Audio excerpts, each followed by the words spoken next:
Why the underfunding of public sector or academic research and the sole focus on private sector research is not something that anyone should be wanting to encourage.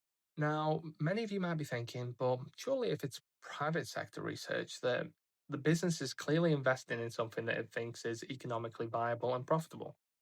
And that's something that the public shouldn't get involved in.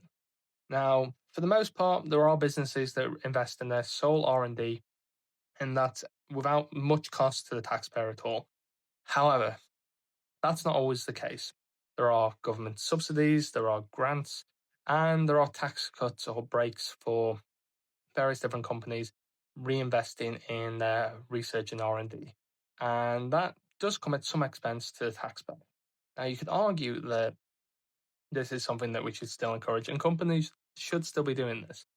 But the difference is, by saying that it's at no cost to the taxpayer isn't entirely correct. Whereas when we think about how it's generally portrayed about public sector and academic research, it's typically viewed as this is a massive cost to the taxpayer because the money that goes into those grants to afford those various research opportunities are solely coming out of the taxpayer budget.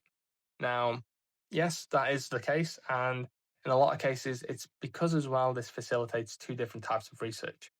Now, if you're public sector or academic research funded, a lot of this is very much measured on what is the research output for the community at large and how does it benefit not only the academic, but the general community at who it serves.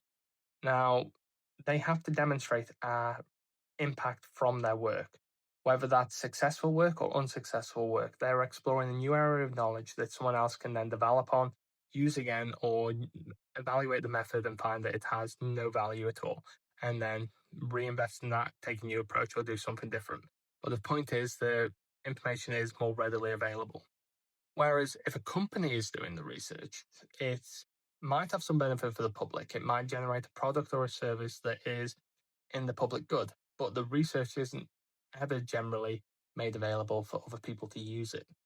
And therefore, it can't be built on, it can't be developed on. It is inherently intellectual property of that company. And the company is not doing it for the goodness of their heart to develop these products and services. They are doing it because they want to turn a profit.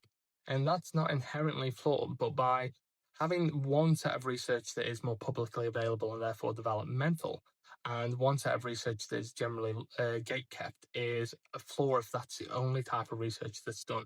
And that's why we can't really afford to have only one type of research that is relied on at the expense of the other.